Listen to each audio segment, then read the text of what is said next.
unë fetarisht nëse mund ta trajtoni një herë do ishte mirë si qëndron puna e njohjes nëpërmjet rrjeteve sociale, pastaj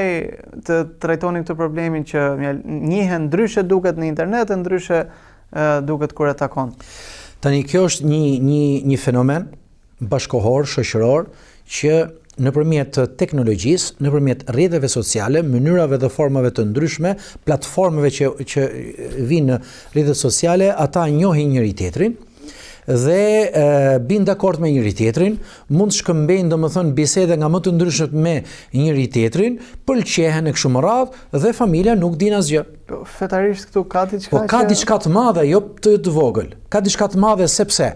mas një komunikimi të gjatë, mas një shkëmbimi shumë të gjatë, i bie që ky nuk bie dakord, ose ajo nuk bien dakord, ose kanë rënë dakord parimisht, por pastaj shkputen nga njëri tjetri. Është hapur një portë tani që ky do të kërkojë një tjetër dhe ajo do të kërkojë një tjetër, një të dytë, një të tretë, një të pesë, një të 10, një të 11 e kështu me radhë, dhe çfarë do ndodh? Atëherë, kjo gjë që është gabim faktikisht, arsyetohet apo justifikohet tek shumë njerëz, domethënë për shiko, mund të ndodh kjo nga që do të gjej njeriu e duhur, por nuk është kjo forma. Nuk është kjo forma sepse problemet në rrjetet sociale janë të atilla që shkëmbimi i informacionit dhe mënyra e bisedave për shembull ka sjellur probleme nga më të ndryshmet. Është edhe krejtësisht liri, e kemi trajtuar një herë tek rrjetet sociale. Është liri pa limite, është liri pa kufi, ku shumë njerëz domethënë dalin nga limitet, dalin nga kufit, dalin nga parimet dhe përrjedhoi pastaj ka sjellur faktikisht domethënë në botë, në gjithë botën, por edhe te shqiptarët, probleme nga më të ndryshmet. Atëherë është jo që është më e mirë, por është e duhura të nëse një vajzë dikujt i pëlqen, shkon tek familja e saj dhe mundet të takohen, mundet të bashkëbisedojnë,